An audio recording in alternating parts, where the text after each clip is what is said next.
একদিন টুনি বাজার থেকে একটি ইলিশ মাছ কিনে নিয়ে আসে এবং টুনি ইলিশ মাছের ঝোল রান্না করছিল। এমন সময় একটি অসহায় বিড়াল টুনির রান্নাঘরে আসে। টুনি ছিল খুবই দয়ালু, তাই টুনি বিড়ালটিকে তার মাছ খেতে দিল। এরপর বিড়াল ইলিশ মাছটা পুরোটা খেয়ে ফেললো। আসলে বিড়ালটি ছিল এক পরী, আর পরীটি টুনির দয়ালু মন দেখে খুবই খুশি হলো এবং টুনিকে এক অদ্ভুত শক্তি দিল। এই ঘটনার কিছুদিন পরে এক গিটারিস্ট শিয়ালের আবির্ভাব হয়েছে, আর শিয়ালটি গিটার বাজিয়ে বনের প্রাণীগুলোকে অজ্ঞান করে দিচ্ছে এবং অজ্ঞান হওয়া প্রাণীগুলোকে শিয়াল খেয়ে ফেলছে।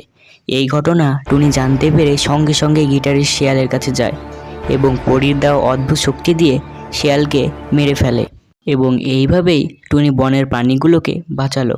এরপর বনের সব প্রাণী আবার বনে ফিরে আসে ও সুখের জীবনযাপন করতে লাগে। একদিন হঠাৎ টুনির বেস্ট ফ্রেন্ড টিয়ামণি খাবার খুঁজতে খুঁজতে এক অজানা গুহায় ঢুকে পড়ে। টিয়ামণি গুহায় দেখে সেখানে অনেকগুলো বিষাক্ত মাকড়সায় বাসা বেঁধেছে। টিয়ামণিকে দেখে বিষাক্ত মাকড়সাগুলো টিয়ামণির দিকে এগিয়ে আসতে শুরু করলো।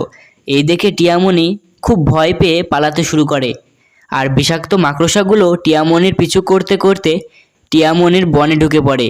সেই বিষাক্ত মাকড়সাগুলোর এক বিশেষ ক্ষমতা ছিল। এদিকে টিয়ামণি তার বেস্ট ফ্রেন্ড টুনিকে সেই বিষাক্ত মাকড়সার ব্যাপারে খুলে বলে।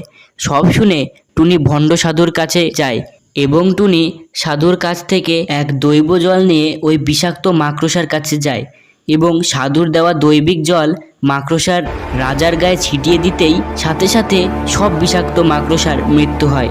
তো বন্ধুরা, আজকের ভিডিওটি যদি ভালো লেগে থাকে তাহলে ভিডিওতে একটি লাইক দিও, আর যারা যারা এই চ্যানেলে প্রথমবার এসেছো তারা অবশ্যই চ্যানেলটি সাবস্ক্রাইব করবে, কারণ আমি তোমাদের জন্য মজার মজার টুনির কার্টুন ভিডিও এই চ্যানেলে আপলোড করি।